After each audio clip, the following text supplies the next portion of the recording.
With the recent trend of forever worlds, you've probably decided at one point to create your own forever world.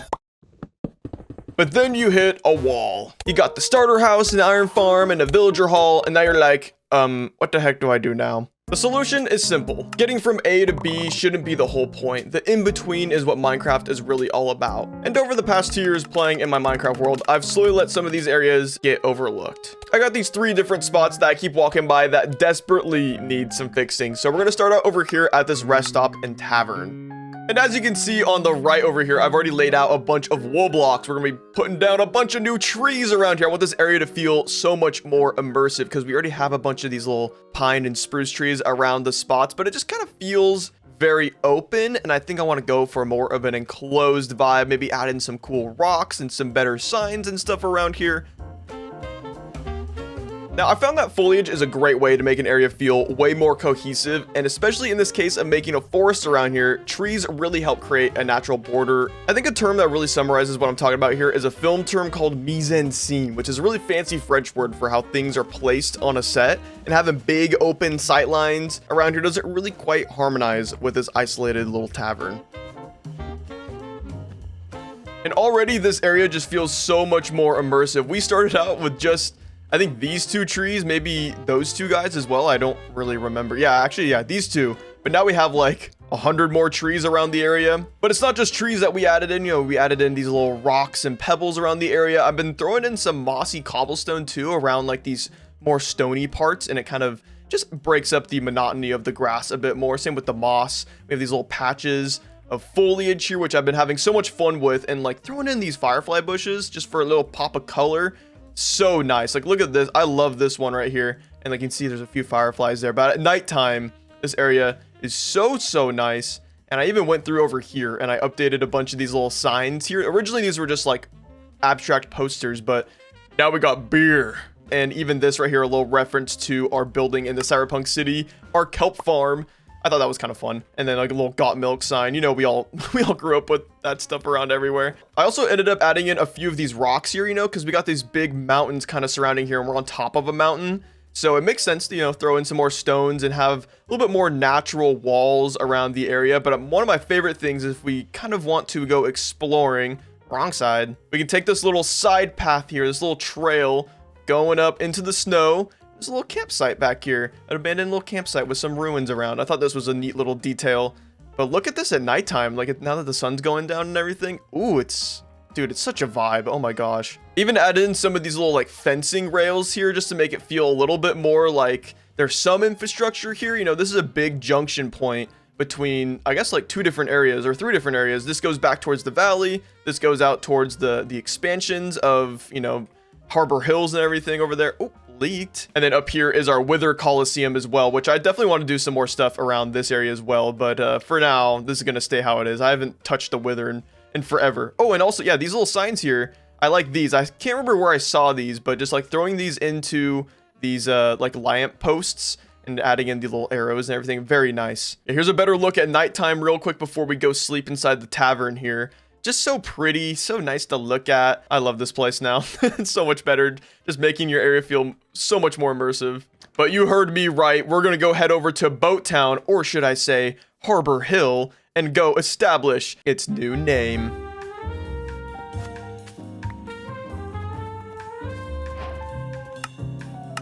A few episodes ago, when I built up this fancy new lumber mill, I asked you, viewers at home, for name suggestions for this town, and Coleslaw here suggested the name Harbor Hill. So I thought a cool little touristy signage leading into the town would be very appropriate for Harbor Hill here. I'm also going to take this time to ask you guys to subscribe and leave a like if you're enjoying the video so far. It takes a few seconds, but it really helps support me and the channel. Thank you. Alright, no more distractions though. Let's hop over to our next project back towards spawn. So over here at the flower fields, we have these big, expansive, beautiful fields, so colorful and vibrant.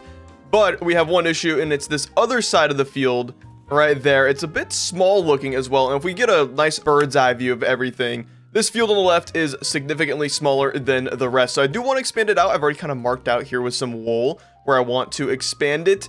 And yeah, we're going to cut down some of this forest here, and we might even replant all of these flowers because I think I want to change the direction of them to be this way, long ways. And with that expansion, I would consider the flower fields like a lot more complete and a lot more fulfilling and immersive, you know, just because like on this right side here, you really can just see the cutoff with all these trees and everything. I think we might throw in some of these custom trees along the side on the right here, kind of just adding a nice little border leading up to the pine forest up here. So let's get working on the new flower field. I've been talking about making this flower field bigger for so long. Completing this felt like a weight was lifted off my shoulders finally. And now the flower fields just feel that much more complete. It warms my heart.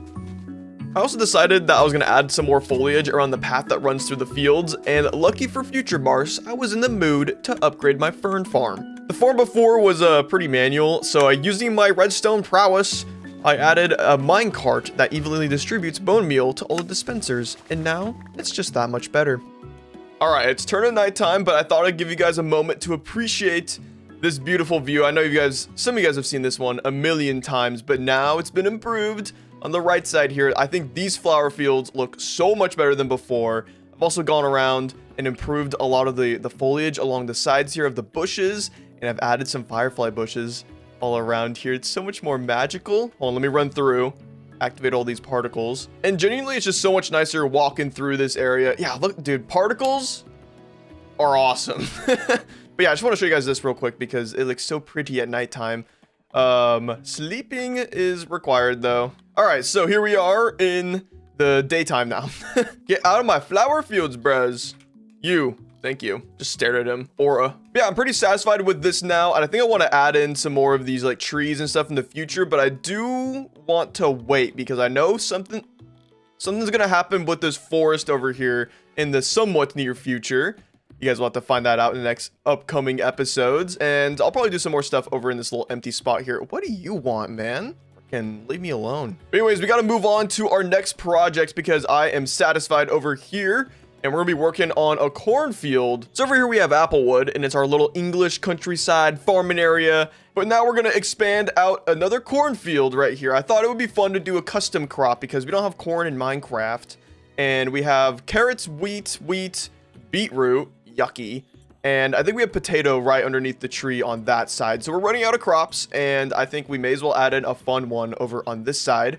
We're going to do some cool like little bamboo shoots, and then we'll add candles and I think bamboo fences on top. And it kind of looks like stalks of corn, which I think will be pretty cool. And we're also going to improve the general area of all of this, but we'll get into that after we corn it up. Let's get some corn in here, baby. Now, these cornfields here ended up being more of a process than I thought, because when I went to craft all my candles, I was completely out of string. Little did I realize this lack of string was going to send me down a whole Minecraft rabbit hole.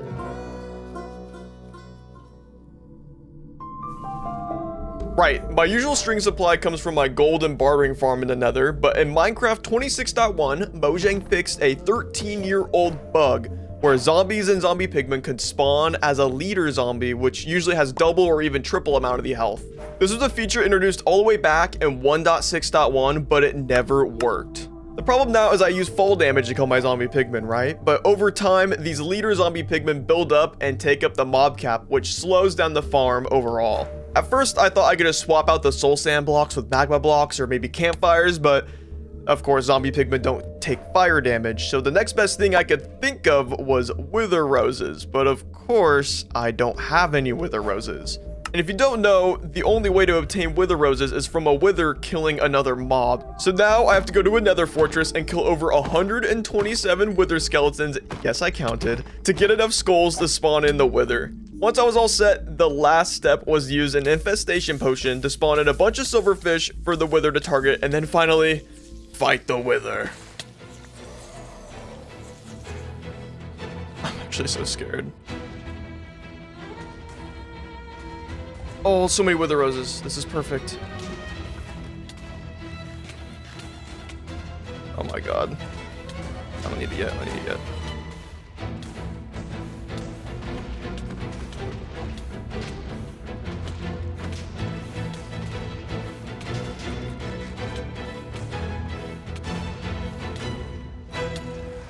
Oh, wither star. Thank you. Oh, what the rat? Now that I finally got my Wither Roses, I upgraded the platform at the gold farm, and after a little bit of AFKing, I got all the string I need just for some candles. Okay, it may seem like I'm complaining, but this is what I'm talking about when it comes to playing Minecraft forever. Going through the process of updating my gold farm led me down a huge rabbit hole to get one niche little item, but I got to explore a variety of Minecraft's mechanics and systems to get to that end result. These little like tangents that Minecraft takes you on are some of my favorite moments playing the game. Looks like the cornfield's all finished. You know, I had an elote for the first time at a farmer's market, and it was pretty good, so that's why I added this cornfield here. But I think it's pretty cool as well, you know, little building tech here using bamboo, because it's got that bushy stuff on the bottom, and this is like the corn up here, the husk of the corn or whatever. Also a little bit of bamboo as well up here, kind of acting like some of the bigger corn stalks or whatever. I wish I could make the fences not all connect up, but I think it's fine. And then on a live stream a few weeks ago, actually probably a few months ago at this point, we did some interiors over here, and these are all made by channel members. If you guys are interested in that kind of feature. Oh, look, the TV's on. What's going on over here? Have you or a loved one been diagnosed with barsothelioma? What the hell is that? Oh, seriously? It's when you become a Barce supporter. You can use the join button on YouTube or subscribe on Patreon. Patreon? What's a Patreon? Patreon is an all-new way of supporting Barce and getting exclusive behind-the-scenes looks at videos, access to world downloads, and schematics. Wow! I want barsothelioma now! I'm sorry, sir, but you've been diagnosed with barsothelioma. Woohoo! It's terminal. Symptoms of barsothelioma include access to a Minecraft community server, custom tree schematics, build schematics, world downloads, end credits, and more. Get diagnosed with barsothelioma starting at just $3 a month. Use the join button below or log on to the World Wide Web and visit www.patreon.com/WTBarce. Link in description. Oh, damn commercials. They're never even that freaking good anyways. Well, it's turn to nighttime, but I do want to work on one last little project over here on this path leading up to Fishtown, which is right around the corner here. There's this whole path here, this big junction and everything, and it's kind of plain. Actually, not even kind of, it is very plain. There's not a lot going on here. There's just like a bunch of forks in the road kind of going off to different areas, and I want to really spice up this area. This big cliffside here is just yearning for some new terraforming. So I want to build a glass waterfall right here and some new custom trees around the area to really give this whole area a new level of spice, kind of connecting up from the valley into Fishtown here, because this is, there's a lot to be desired here along these cliff sides here as well, and like the riverbank here. So I also want to do a little bit of terraforming here, and some foliage and all that stuff. I think that will be really, really nice. Let's start out with some custom trees. And these trees here will be available for download on the new Patreon and for channel members on my Discord, as well as the whole new world download for all of you to explore for yourself. So if you're interested, make sure to check it out. Sorry for that one last cheeky little plug. Sorry.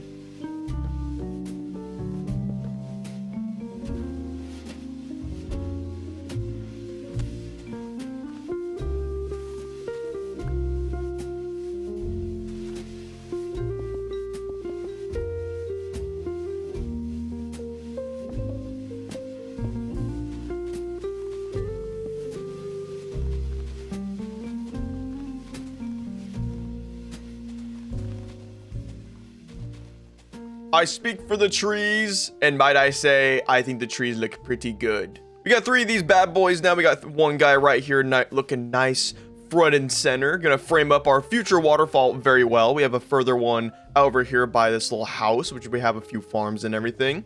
This tree's gonna be kind of overhanging a bit of the waterfall. It's gonna go right here. I'm so excited to build that. I'm really, really excited. And we have this tree over here, which is just a nice little, I don't know, I guess I just wanted to build one more tree over here and kind of just have a nice little overhang with some lights and everything leading up to the Applewood extension over here on this side. But this area is already coming together so well. Oh, and I did all the freaking terraforming over here too. I forgot about this. Sorry, ignore my shulker monster right there. But look at the entrance to Fishtown. This is genuinely so much better. And actually, it's time for me to get rid of these chests. Oh my god, these chests have been here for at least a year plus. All right, goodbye. Oh, that's a lot of stuff. Oh my god. And we're gonna do what any good Minecrafter would do, and we're just gonna move the chest inside here, and we'll put it right here.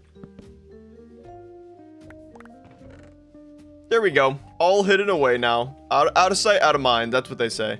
But now we have it so pretty over here. I did a little bit of yellow flowers. I thought the dandelions were nice, and a little bit of these pink tulips just for a little bit of color. You know, flowers are so good for their coloring capabilities. And I want to get rid of these torches and maybe put up some proper street lights or just some lanterns around the edge right here. But yeah, man, this is so much nicer. We have a nice little cliff edge going down to this area here, which we could do something a little bit more with in the future. I do want to like kind of redo parts of this river in the future, because like I kind of just threw things together. And I remember working on this river when I was originally working on it, and I was just not happy the entire time working on it, just being like, I hate this so much. So we'll eventually fix all of it up.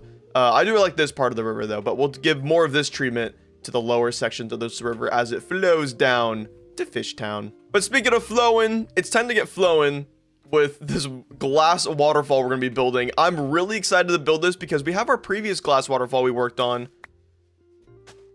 Sorry, carrots. All the way over here, which you can't really see, so hopefully I can get a little replay shot for you. There's a nice big blue glass waterfall over there, and I think it's pretty good, but we could do so much better. I've learned a lot more tech from amazing other builders, and I'm ready to implement it into our world here and have a beautiful little view as you're walking into Fishtown. I am so excited for this.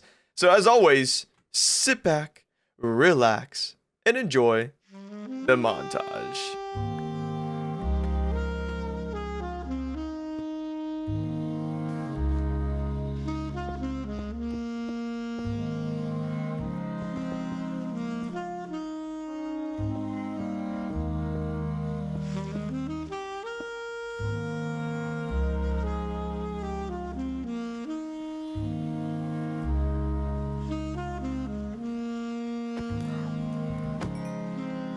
And would you look at that thing of beauty?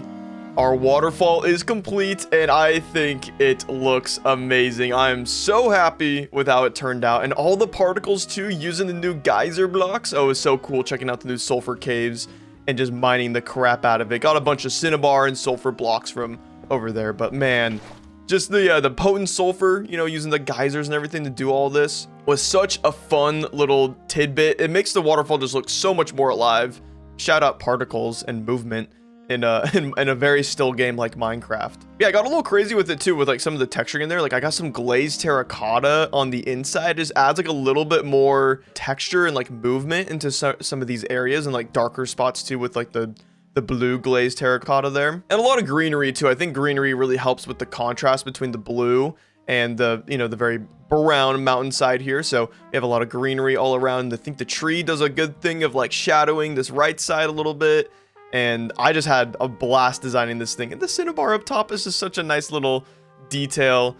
The red block, oh my gosh, it's so good. Wait, actually, there's an old building I want to go update really quickly. Pack up the shulker box. Take Tortellini with me, go back to the Italian village. Right here, okay, yes, this building. We put a lot of like normal terracotta in here as a temporary block, and it doesn't look bad, but it's very noisy, you know, because there's so much contrast between red terracotta and regular terracotta. But now, in my box here, wait, do I? Right there, we have a little bit of cinnabar. I can actually just go grab some more. I'm gonna go grab my elytra from Tortellini here. I've actually been doing this recently, where I've been putting my elytra inside of my mule here. So then I have to like more intentionally go and get my elytra instead of just like always having it on me. It's a little bit nicer than like always just flying around with this thing. I've been using it a lot less. Call me eco-conscious if you will. Oh yeah, I put it all over here. Grab a stack and some change. Throw some of these in for the cinnabar bricks. I love how these look. Oh, these blocks are so amazing. Oh, I'm so excited to build with these. Okay, and then I want to grab a few signs. Oh my god, I have none. Never mind. Oh, hello, Enderman. Okay, I'm going to tear out all this terracotta and then replace it with cinnabar. You know what? I think some of these spots I'll do with the bricks, like this. Yeah, the bricks work really well with the red terracotta. Oh, that looks so good. Oh my gosh. And then we can have some sections just stay with the raw terracotta. Like I think over here we'll do raw cinnabar. Sorry, not terracotta. And same with this up top. Then we'll do a brick right there. Okay, are we cooking? Now, do I want to do bricks here? Let's see. Oh, dude, the bricks look so good with the red terracotta. I actually love that. Oh, wow. Okay, awesome. I think there's still a backside. Let's go around and see if there's anything on that side we got to update. But now I want to build a building with sulfur blocks because, like, that is a really nice one, too. We'll check that out in just a jiffy here. A jiffy. Bro, I'm too white sometimes. Okay, I think that's good right there. Maybe we do this. Bam. Oh, yeah, that looks awesome. I like that a lot. Oh, these definitely work better with pink terracotta and like normal terracotta than they do, and definitely light gray terracotta than they do with red. But I'm excited. I want to show you guys the sulfur blocks real quick. I'm sure you guys have already seen it a million times. The update's been out for a good minute. I just updated. It took a while for my mods to update, and I'm slow at making videos now. No. I want to see what this looks like if we replace just a little bit with the sulfur blocks there. Okay. So these are a lot more neutral than what I was expecting, but they're kind of got that limestone color to them. I've been begging for a limestone in this game. I know limestone's a little bit more grayed out and like neutral, but I don't think we'll ever get that exactly. So I think this is a nice compromise. It's a bit better than the sandstone because the sandstone is like a nice beige, tan, yellow, you know, sandy color. This one's a lot more actually yellow. And so we can use that a whole lot better. I wonder if I think like bamboo, I can imagine works really well with this. And the yellow terracotta is just a little too vibrant, which I think is fine. I actually just finished setting up this little thing over here. It's a little refill stand. I saw Etho do this in his recent Let's Play series and his single player. And I thought this is really cool. Very simple. It's just like a barrel with a hopper feeding in to the shelf here. And you just load it all up with your rockets and ender pearls and whatever you often have to replace. And I've been using this, you know, it's right outside the art museum. So I just come down. I'm like, oh, restock real quick on, you know, whatever I need. And then we're locked in. Oh my gosh. It's been so useful. Let's sleep real quick. Oh wait, or do we want to, maybe I show you guys the waterfall at nighttime, but we got to be quick. I don't want to get killed. Oh, but look, you already see it glowing over there. That is so freaking nice. Oh my God. You can see the particles from so far too. That is super nice to look at. And then me, POV me on the way to Fishtown, or it could be you as well. Ooh, transition. Because this episode officially marks episode 80, which means you, as a channel member or a Patreon member, can download this world and explore for yourself and steal all my assets, whatever you want to do with it. It is your world as well once you download it and have it yourself, but don't share it with people who don't share it. But yeah, you guys can download and explore my world for yourself, and it's a good way to support the channel and support me in making all these really cool projects to do ambitious things and all that. But I do want to be producing more content for you guys, so I'm hoping I can actually lock in and get some stuff done. But yeah, Tortellini, I think that's it for today's episode. Thank you all so much for watching. I really do appreciate it. As always, if you're new to the channel, get subscribed. And if you want to join the prestigious list of members you see on the left side of your screen, you can join as a channel member, or you can join the Patreon as any tier member and get credit on the left side of the screen. But thank you all so much for watching. I really do appreciate it, and I'll see you guys all next time. Bye.